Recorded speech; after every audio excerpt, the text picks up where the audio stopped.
Hi, I'm going to be reading the entirety of My Immortal over a span of time. So this is the start of that adventure. If you are not aware, My Immortal is considered one of the best fanfictions of all time, and I'm not even joking. Truly, like, the best thing ever written. This is up there with the Bible, okay?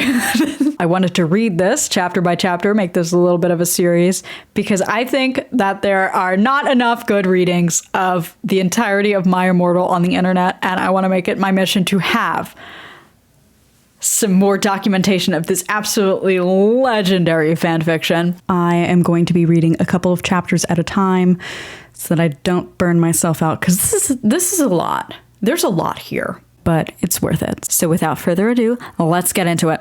Chapter 1. Author's note. Special fangs. Get it, because I'm gothic. To my GF. Ew. Not in that way. Raven. Bloody Tears 666 for helping me with the story and spelling. You rock. Justin, you're the love of my deprison life. You rock too. MCR rocks. XXXXXXXXXXXX. Hi, my name is Ebony Darkness Dementia Ravenway, and I have long ebony black hair. That's how I got my name, with purple streaks and red tips that reaches my mid-back and icy blue eyes like limpid tears, and a lot of people tell me I look like Amy Lee. Author's note, if you don't know who that is, get the hell out of here. I'm not related to Gerard Way, but I wish I was because he's a major fucking hottie. I'm a vampire, but my teeth are straight and white. I have pale white skin. I'm also a witch, and I go to a magic school called Hogwarts in England, where I'm in the 7th year. I'm 17. I'm a goth, in case you couldn't tell, and I wear mostly black. I love Hot Topic, and I buy all of my clothes from there. For example, today I was wearing a black corset with matching lace around it and a black leather miniskirt, pink fishnets, and black combat boots.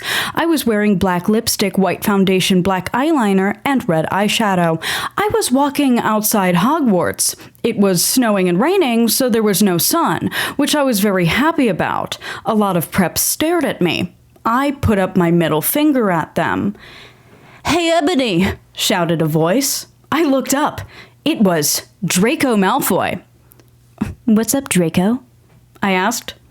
"Nothing," he said shyly. But then I heard my friends call me, and I had to go. XXXXXXXXXXXXXX. Author's note, is it good? Please tell me, Fangs. Chapter 2. Author's note, Fangs to Bloody Tears 666 for helping me with the chapter. BTW, prep, stop flamin' my story, okay.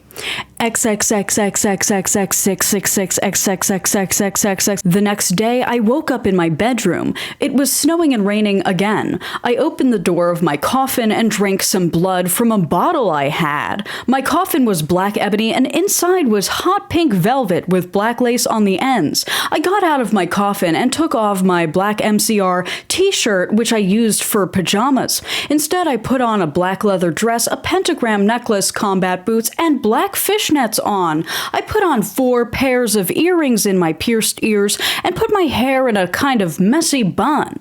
My friend Willow, author's note, Raven, this is you, woke up then and grinned at me. She flipped her long waist-length raven black hair with pink streaks and opened her forest green eyes. She put on her Marilyn Manson t-shirt with a black mini fishnets and pointy high-heeled boots. We put on our makeup, black lipstick, white foundation, and black eyeliner. OMFG, I saw you talking to Draco Malfoy yesterday, she said excitedly. Yeah, so? I said, blushing. Do you like Draco? She asked as we went out of the Slytherin common room and into the Great Hall. No, I so fucking don't, I shouted. Yeah, right, she exclaimed. Just then, Draco walked up to me. Hi, he said. Hi, I replied flirtily. Guess what, he said. What? I asked. Well, Good Charlotte are having a concert in Hogsmeade, he told me. Oh my fucking God, I screamed. I love GC. They are my favorite band besides MCR. Well, do you want to go with me? He asked. I gasped. Chapter 3. Author's note, stop flamin' de story prep's okay. Otherwise, thanks to de Gothic people for de good reviews. Thanks again, Raven. Oh yeah, by the way, I don't own this or de lyrics to Good Charlotte. On the night of the concert, I put on my black lace-up boots with high heels. Underneath them were ripped-up red fishnets. Then I put on a black leather mini dress with all this corset stuff on the back and front. I put on a matching fishnet on my arms. I straightened my hair and made it look all spiky. I felt a little depressed then, so I slit one of my wrists. I read a depressing book while I waited for it to stop bleeding, and I listened to some Good Charlotte. I painted my nails black and put on tons of eyeliner. Then I put on some black lipstick. I didn't put on foundation because I was pale anyway. I drank some human blood, so I was ready to go to the concert. I went outside. Draco was waiting there in front of his flying car. He was wearing a Simple Plan t-shirt. They would play at the show, too. Baggy black skater pants, black nail polish, and a little eyeliner. Author's note, a lot of cool boys wear it, okay? Hi, Draco, I said in a depressed voice. Hi, Ebony, he said back. We walked into his flying black Mercedes-Benz. The license plate said 666 and flew to the place with the concert. On the way, we listened excitedly to Good Charlotte and Marilyn Manson. We both smoked cigarettes and drugs. When we got there, we both hopped out of the car. We went to the mosh pit at the front of the stage and jumped up and down as we listened to Good Charlotte. You come in cold, you're covered in blood, they're all so happy you've arrived. The doctor cuts your cord, hands you to your mom. She sets you free into this life, sang Joel. I don't own the lyrics to the song. Joel is so fucking hot, I said to Draco, pointing to him as he sung, filling the club with his amazing voice. Suddenly, Draco looked sad. What's wrong? I asked as we moshed to the music. Then I caught on. Hey, it's okay. I don't like him better than you, I said. Really? Asked Draco sensitively and put his arm around me all protective. Really, I said. Besides, I don't even know Joel, and he's going out with Hillary fucking Duff. I fucking hate that little bitch, I said disgustedly, thinking of her ugly blonde face. The night went on really well, and I had a great time. So did Draco. After the concert, we drank some beer and asked Benji and Joel for their autographs and photos with them. We got GC concert tees. Draco and I crawled back into the Mercedes-Benz, but Draco didn't go back to Hogwarts. Instead, he drove the car into the Forbidden Forest.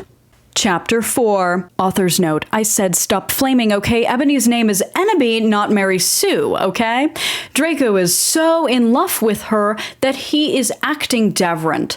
They knew each other before, okay? XXX666XXXXX. Draco, I shouted, what the fuck do you think you're doing? Draco didn't answer, but he stopped the flying car and he walked out of it. I walked out of it too, curiously. What the fucking hell? I asked angrily. Enemy? He asked. What? I snapped. Draco leaned in extra close and I looked into his gothic red eyes. He was wearing color contacts, which revealed so much depressing sorrow and evilness, and suddenly I didn't feel mad anymore. And then, suddenly, just as Draco kissed me passionately, Draco climbed on top of me and we started to make out keenly against a tree. He took off my top and I took off his clothes. I even took off my bra. Then he put his thingy into my you-know-what and we did it for the first time. Oh, I screamed. I was beginning to get an orgasm.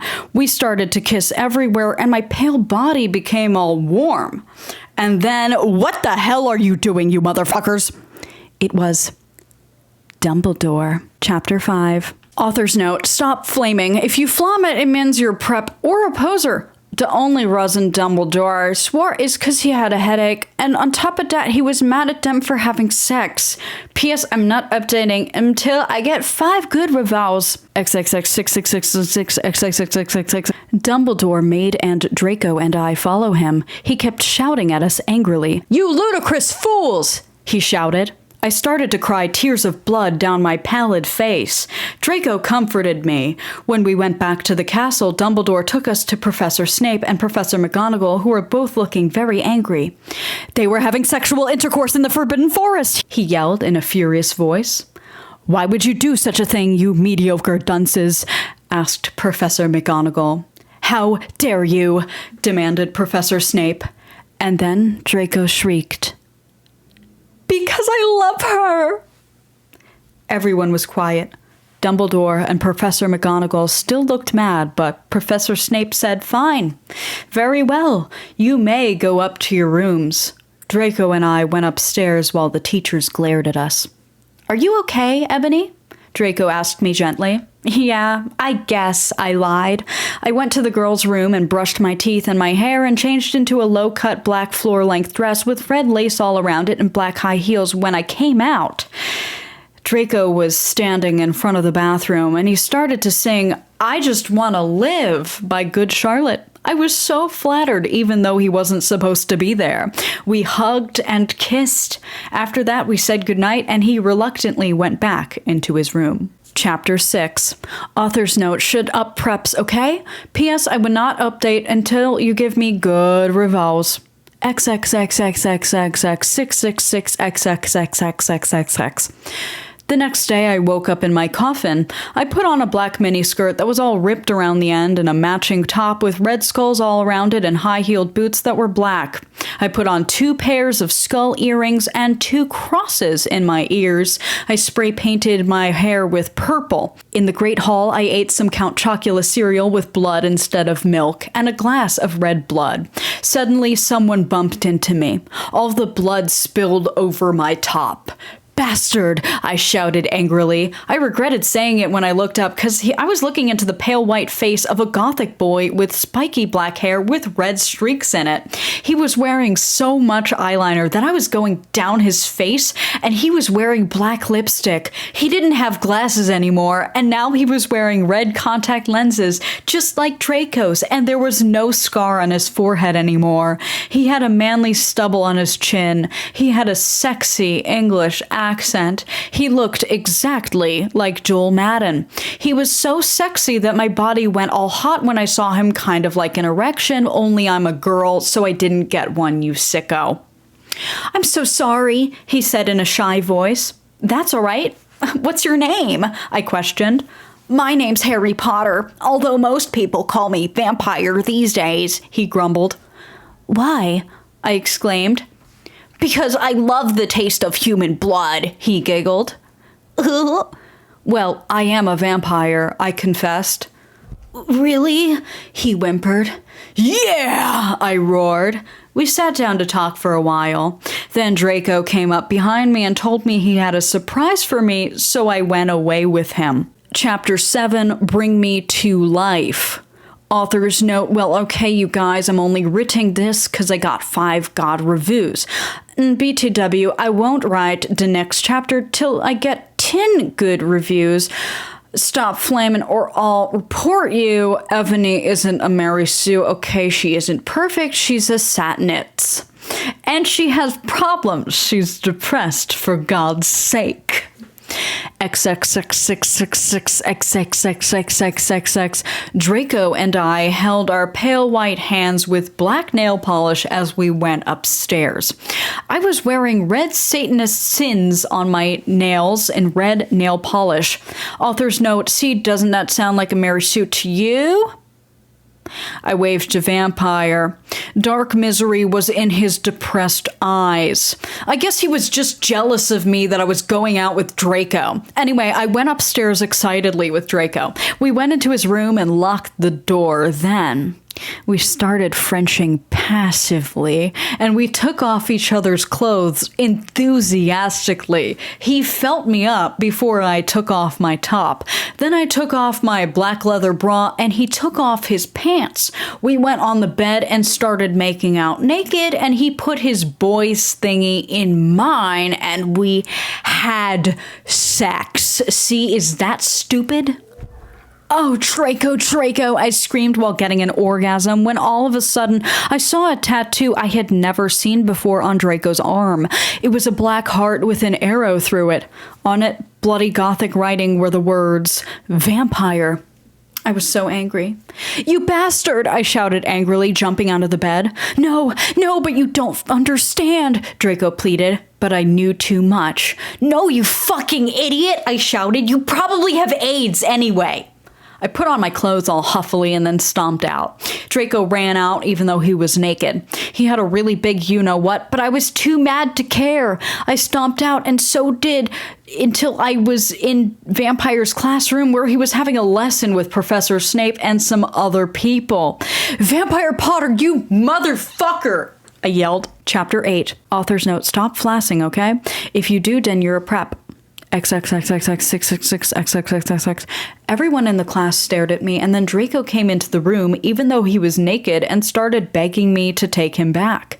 "Ebony, it's not what you think," Draco screamed sadly. My friend, Bloody Mary Smith, smiled at me understatedly.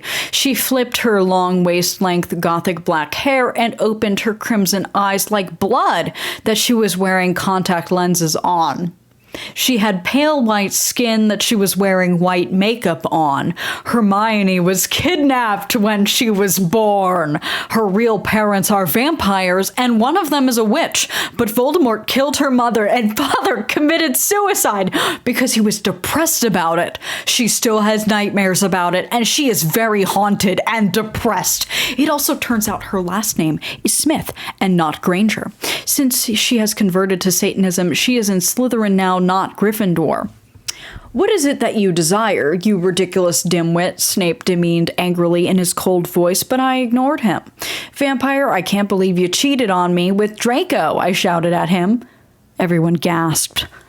I don't know why Ebony was so mad at me. I had went out with Vampire. I'm bi, and so was Ebony for a while, but then he broke my heart. He dumped me because he likes Brittany, a stupid preppy fucker. We were just good friends now. He had gone through horrible problems, and now he was gothic. Like I would hang out with a prep. "But I'm not going out with Draco anymore," said Vampire. "Yeah, fucking right. Fuck off, you bastard," I screamed. I ran out of the room and into the Forbidden Forest where I had lost my virility to Draco, and then I started to bust into tears. Chapter 9. Author's note, stop flaming, okay? I didn't read all the books. This is from the movie, okay? So it's not my fault if Dumbledore spears. Because I said he had a headache, and the reason Snap doesn't like Harry now is because he's Christian, and Vampire is a Satanist. MCR rocks! XXX66XXX. I was so mad and sad. I couldn't believe Draco for cheating on me. I began to cry against the tree where I did it with Draco. Then all of a sudden, a horrible man with red eyes and no nose and everything started flying towards me on a broomstick. He didn't have a nose, basically like Voldemort in the movie, and he was wearing all black, but it was obvious it wasn't gothic. It was Voldemort. No! I shouted in a scared voice, but then Voldemort shouted, "Imperious," and I couldn't run away. "Crookshanks," I shouted at him. Voldemort fell off his broom and started to scream. I felt bad for him, even though I'm a sadist, so I stopped. "Ebony," he yelled, "thou must kill Vampire Potter." I thought about Vampire and his sexa eyes and his gothic black hair and how his face looks just like Joel Madden. I remembered that Draco had said I didn't understand, so I thought, what if Draco went out with Vampire before I went out with him and they broke up? "No, Voldemort!" I shouted back. Voldemort gave me a gun. "No, please," I begged. "Thou must," he yelled. "If thou does not, then I shall kill thy beloved Draco." "How did you know?" I asked in a surprised way. Voldemort got a "dude, you're so retarded" look on his face. "I hath telekinesis," he answered cruelly, "and if you doth not kill Vampire, then thou know what will happen to Draco," he shouted. Then he flew away angrily on his broomstick. I was so scared and mad I didn't know what to do. Suddenly, Draco came into the woods. "Draco," I said. "Hi." "Hi," he said back, but his face was all sad. He was wearing white foundation and messy eyeliner, kind of like a pentagram, get it? Between Joel Madden and Gerard Way. Are you okay? I asked. No, he answered. I'm sorry I got all mad at you, but I thought you cheated on me, I expelled. That's okay, he said, all depressed, and we went back into Hogwarts together, making out. Chapter 10. Author's note. Stop it, you gay fags. If you didn't like my story, then fuck off. P.S. It turns out that Bloody Mary isn't a muggle after all, and she and vampire are evil. That's why they moved houses, okay? XXX666XXX. I was really scared about Voldemort all day. I was even upset, went to rehearsals with my gothic metal band, Bloody Gothic Rose 666. I am the lead singer of it, and I play guitar. People say that we sound like a cross between GC, Slipknot, and MCR. The other people in the band are Bloody Mary, Vampire Draco Ron, although we call him Diabolo now. He has black hair now with blue streaks in it. And Hagrid. Only today, Draco and Vampire were depressed, so they weren't coming, and we wrote songs instead. I knew Draco was probably slitting his wrists. He wouldn't die because he was a vampire too, and the only way you can kill a vampire is with a CROSS. There's no way I'm writing that. Or a steak. And Vampire was probably watching a depressing movie like The Corpse Bride. I put on a black leather skirt that showed off my boobs and tiny matching miniskirt that said Simple Plan on the butt. You might think I'm a slut, but I'm really not.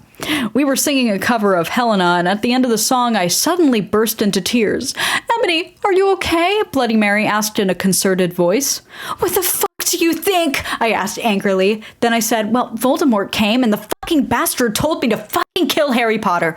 But I don't want to kill him because he's really nice, even if I did go out with Draco. But if I don't kill Harry, then Voldemort will fucking kill Draco. I burst into tears. Suddenly, Draco jumped out from behind a wall.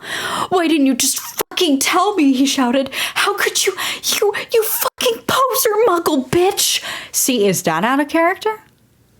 I started to cry and cry. Draco started to cry too, all sensitive. Then he ran out crying. We practiced for 1 more hour.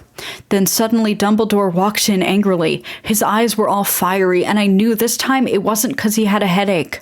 What have you done? He started to cry wisely. See, that's basically not swearing, and this time he was really upset, and you will see why.